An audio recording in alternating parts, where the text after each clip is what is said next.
নমস্কার। রাজ্য সরকারি কর্মীদের মহার্ঘ ভাতা বা ডিএ নিয়ে যে দীর্ঘদিনের অপেক্ষা তা কি আরও বাড়তে চলেছে? সুপ্রিম কোর্টে রাজ্য সরকারের একটা নতুন আবেদনের পর ডিএ মামলা কিন্তু এখন একটা খুবই গুরুত্বপূর্ণ মোড়ে এসে দাঁড়িয়েছে। চলুন আজকের এই আলোচনাতে পুরো ব্যাপারটা সহজভাবে বুঝে নেওয়া যাক। খবরটা হলো ডিএ মামলা আবারও সুপ্রিম কোর্টের দরজায় পৌঁছে গেছে। রাজ্য সরকার সম্প্রতি শীর্ষ আদালতে নতুন একটা আবেদন করেছে, আর তারপর থেকেই এই মামলার ভবিষ্যৎ নিয়ে নতুন করে আলোচনা শুরু হয়েছে। তো প্রশ্নটা হলো, রাজ্য সরকারের মাথায় ঠিক কী চলছে, কেন তারা আবার আদালতের দ্বারস্থ হল? আসুন এই বিষয়গুলোই আমরা এক এক করে জেনে নিই। সবার আগে আমাদের যেটা বুঝতে হবে তা হলো রাজ্য সরকার ঠিক কী কারণে এই নতুন আবেদনটা করল। আসল কথা হলো তারা বকেয়া মেটানোর জন্য আদালতের কাছে আরও কিছুটা সময় চেয়ে নিয়েছে। কিন্তু প্রশ্ন হলো, কেন এই বাড়তি সময় দরকার? দেখুন, সরকার কিন্তু বলছে না যে তারা ডিএ দেবে না বা আগের নির্দেশ বাতিল করে দিক। না, তা নয়। তারা শুধু বকেয়া টাকাটা দেওয়ার জন্য আরও একটু সময় চাইছে। কারণ হিসেবে বাজেট আর আর্থিক সমস্যার কথা তুলে ধরেছে। তবে এর সাথেই কিন্তু একটা আদালত অবমাননার মামলাও চলছে। মানে একদিকে সরকার সময় চাইছে আর অন্যদিকে আইনি চাপও বাড়ছে। সব মিলিয়ে পরিস্থিতিটা বেশ জটিল। সরকার যে সময়টা চাইছে সেটা একবার দেখুন। এই ফেব্রুয়ারিতে যে ভোট অন অ্যাকাউন্ট পেশ হয়েছিল সেখানে বকেয়ার জন্য কোনো টাকা রাখা হয়নি।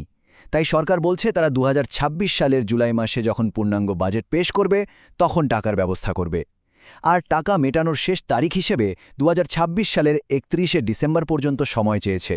তার মানে কর্মীদের বকেয়া পেতে আরও প্রায় ২.৫ বছর অপেক্ষা করতে হতে পারে। আচ্ছা, এবার আসা যাক দ্বিতীয় গুরুত্বপূর্ণ বিষয়। এই বকেয়া হিসাব করার ক্ষেত্রে একটা বড় টেকনিক্যাল সমস্যা সামনে এসেছে, আর সেটার সমাধান হিসেবে সরকার একটা নতুন অনলাইন পোর্টালের কথা বলছে। সংখ্যাটা একবার দেখুন, ৩,১৭,৯৫৪ জন, মানে প্রায় ৩.৫ লক্ষ কর্মী আর পেনশনার, যারা ২০০৮ থেকে ২০১৯ সাল পর্যন্ত বকেয়া ডিএর জন্য অপেক্ষা করে আছেন। এই বিপুল সংখ্যাটাই বুঝিয়ে দিচ্ছে যে সমস্যাটা ঠিক কতটা বড় আর কত মানুষের জীবনের সাথে জড়িয়ে। এই যে দুটো ভাগ দেখছেন, এটাই কিন্তু আসল সমস্যার মূল জায়গা। ২০১৬ সাল থেকে কর্মীদের বেতনের সব তথ্য অনলাইনে পাওয়া যায়, তাই সেই সময়ের হিসাব করাটা অনেক সহজ। কিন্তু তার আগের সময়টা, মানে ২০০৮ থেকে ২০১৫ সাল পর্যন্ত, সব তথ্য শুধুমাত্র সার্ভিস বুকে হাতে লেখা। এই পুরনো হাতে লেখা রেকর্ডগুলো যাচাই করাই এখন সরকারের কাছে সবচেয়ে বড় চ্যালেঞ্জ। আর ঠিক এই সমস্যা সমাধান করতেই সরকার একটা নতুন পোর্টাল তৈরির প্রস্তাব দিয়েছে। এর মূল কাজটাই হবে ওই পুরনো হাতে লেখা তথ্যগুলোকে একটা ডিজিটাল প্ল্যাটফর্মে এনে ঠিকঠাক যাচাই করা, যাতে প্রত্যেক কর্মীর বকেয়ার পরিমাণ একদম নির্ভুলভাবে হিসাব করা যায়। তাহলে এখন প্রশ্ন হলো, এই যে নতুন পোর্টাল চালু হবে সেখানে কর্মী এবং পেনশনারদের ঠিক কি করতে হবে? চলুন এবার সেটাই একটু দেখে নেওয়া যাক।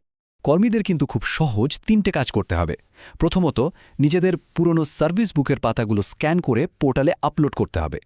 দ্বিতীয়ত, নিজেদের বেসিক পে বা মূল বেতনের তথ্যটা দিতে হবে। আর পুরো ব্যাপারটা যাতে সুরক্ষিত থাকে তার জন্য ওটিপি আর ইমেল ভেরিফিকেশনের ব্যবস্থা থাকবে। সরকার জানিয়েছে যে আগামী ১৪ই মার্চের মধ্যেই এই পোর্টাল নিয়ে সংবাদ মাধ্যমে বিস্তারিত বিজ্ঞপ্তি দিয়ে দেওয়া হবে।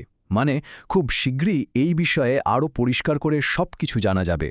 সবকিছুর পর আসল প্রশ্ন তো একটাই, এই বকেয়া টাকাটা শেষ পর্যন্ত হাতে আসবে কিভাবে? নগদে নাকি অন্য কোনোভাবে? এই নিয়ে কিন্তু দুটো আলাদা প্রস্তাব রয়েছে। এখানে দেখুন, দুটো একেবারে ভিন্ন প্রস্তাব। একদিকে আদালত একটা কমিটি তৈরি করেছিল যারা প্রায় ৫৭,০০০ গ্রুপ ডি কর্মীকে নগদে টাকা দেওয়ার সুপারিশ করেছে। আর অন্যদিকে রাজ্য সরকার প্রস্তাব দিয়েছে যে সমস্ত বকেয়া টাকাই কর্মীদের প্রভিডেন্ট ফান্ড বা পিএফ অ্যাকাউন্টে জমা করে দেওয়া হোক।